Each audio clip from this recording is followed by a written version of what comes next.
Hi everyone, I'm Allie with Potomac Beads, and join me as I show you how to go on an egg hunt. So we're doing an Easter themed bracelet here featuring some Potomac forms in the oval shape here, as well as painting them and really getting creative to do this fun cha-cha style charm bracelet. If you need any materials, any of the forms, any of the paint markers, any of the beads, go ahead and look below the video in the description. In that description, there's always a link to get you back to our site so you can check out all the supplies that you need. Gather up your materials and let's have fun getting started hunting for our eggs. So to begin, Anna and I just had fun painting some Easter eggs. We're using the oval forms here, and you take off the paper and we paint both along with the acrylic paint markers. And then we're topping it. You can either top it with a resin if you want it to have a little bit of a layered look to it, but we're just using some permalac for them. We've painted both sides of our Easter eggs here, and I'll go over and kind of show you some tricks and tips to do that.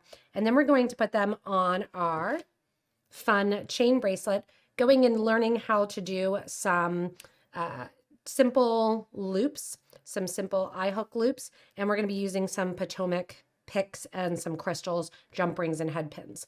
The first thing we have to do is paint some more eggs to hang down. These are also really cute to use as earrings, lots of different things. So we're going to put all of ours up here.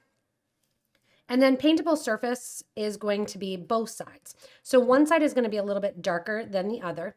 The second side has a protective paper on it from when it goes and gets cut. You're just going to usually go right underneath with your needle, pull that off,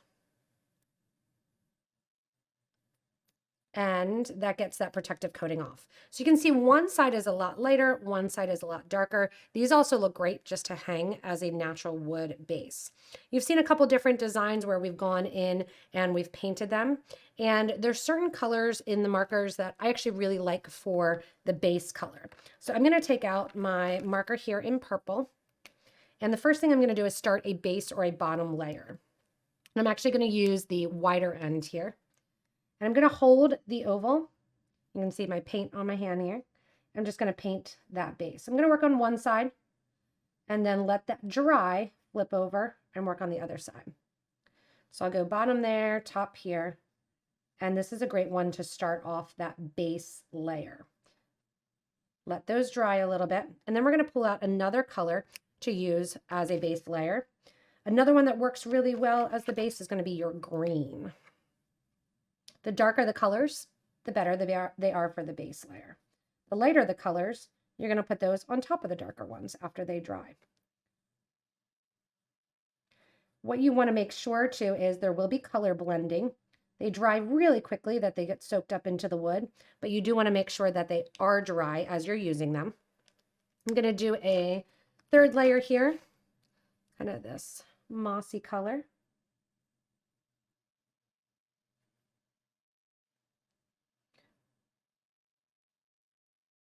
And then we'll do a top layer for the last layer with another one of my colors. And actually this seafoam blue color here coats pretty well. So I'm going to use that just to bring a little bit lighter at the top and a little bit lighter here in the middle. I'm not worried too much about my lines that are happening because I'm going to go in and add some decor or some decorations to it. My two little eggs here, I'm going to let dry a tiny little bit and then get out some of my other fun colors from my pack here and do some dots and some stripes. And you can see Anna did some flowers. I did a lot of the kind of squiggles and that oval kind of shape to it. And then the last thing we're going to do, I wanted to show you one side is painted with that permalac. It gives the color a little pop. This side is not painted with the permalac. So I'm going to go in after I design and paint and go ahead and paint it with my permalac protective coating in the semi-gloss color. That will hold that color in as well as prevent it from scratching or anything coming off. You have the side that's a little bit shinier also, has a little bit more of that coating or has that coating on it already, and that gives it a nice gloss. So go ahead and decorate all of your eggs. The eggs come in, or the ovals, come in a pack of 10. You can do obviously as many as you want. You can make all your eggs match. Anna and I had fun making each egg a little bit different in the design. This is perfect to have kids color as well, and they can all color the eggs and then you can make a bracelet out of it. I'm going to color some more eggs and then we'll go over how we are going to attach them to our pre-finished chain bracelet, along with some beads that look like jelly beans and some crystals and jump rings. Now it's time to do our little drops that are going to hang down from our bracelet as well, while my eggs are off drying with the permalac on them. I've picked a bunch of Potomac pick ovals that are kind of reminiscent of jelly beans in that blue swirl and the turquoise swirl and also the orange. Also thrown in some bright fuchsia crystals and a couple just round of a yellow swirl. I have 1-inch head pins here. You don't need much more than that. And the first thing we're going to do is turn that head pin to this side. I'm going to take my round nose plier. I'm going to take the wire where I can see it, but I can't feel it. And we're just going to round it out to make that loop. We'll then attach these onto our bracelet as well. If you want to do a little cheat, and I'll show you how I did the bicones, which is a little bit different technique. The reason that this technique works, you can see I just turn with that, pull back, and do my round here. That's your fast way to do it.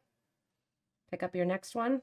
I put them all on the head pins right away for time savings. Grab them if you need to. You can mark with your round nose pliers exactly where to hold. Now, when you have the bicone beads, and I have 2 little 11OC beads in Zest here from an earlier project this week, and I'm going to drop those Zest beads on either side of my 4mm. Now, obviously, if I turn here, it's not going to work because I'm going to have extra wire. So what I'm going to do is grab my needle nose pliers here, hold my beads, and turn to the side. You can, if you want to, then cut down how much you know is going to make that loop based on your prediction with this one here. So I'm just going to cut off that extra wire, which I've done a bunch with these here.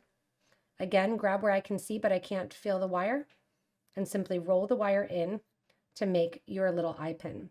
The goal of the eye pin when you're looking at it is that if you draw a straight line from the bottom of the eye pin below the bottom or base of it, that it goes straight through the eye of the actual loop here. So just kind of draw an imaginary line right through there. I'm going to go in and create a bunch of these drops. I have for my bracelet about 6 to 8 of each of my jelly bean colors that I'll be doing, a bunch of the pink that I'm going to be adding, and the same for my yellows. Once everything dries, we're going to grab our jump rings. I'll show you how to open them.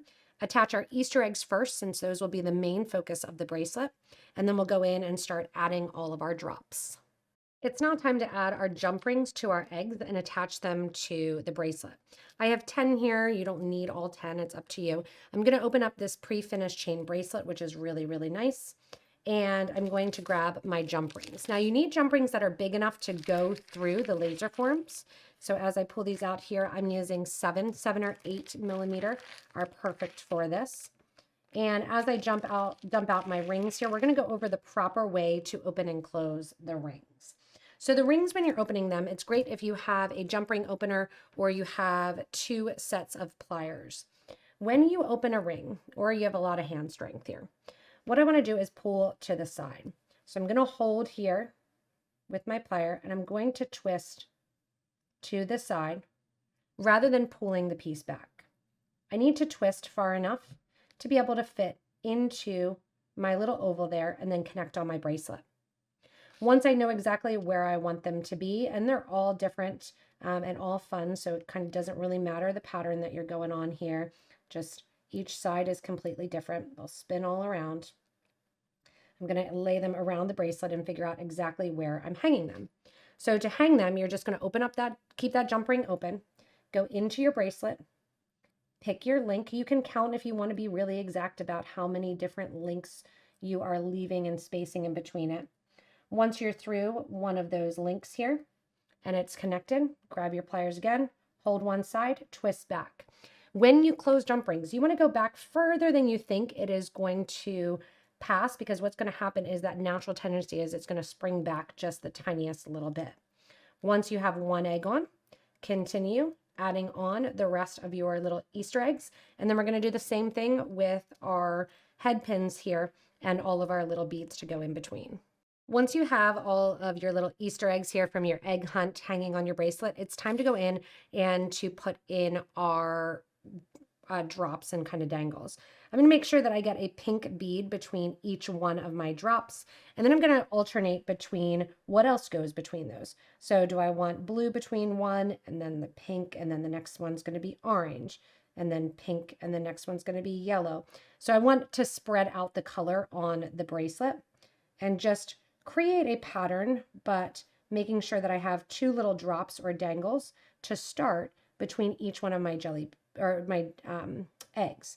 Now, that being said, I did keep the end fairly blank and the beginning fairly blank with a couple extra rings, because that's just going to make it easier for you to put on and take off your bracelet.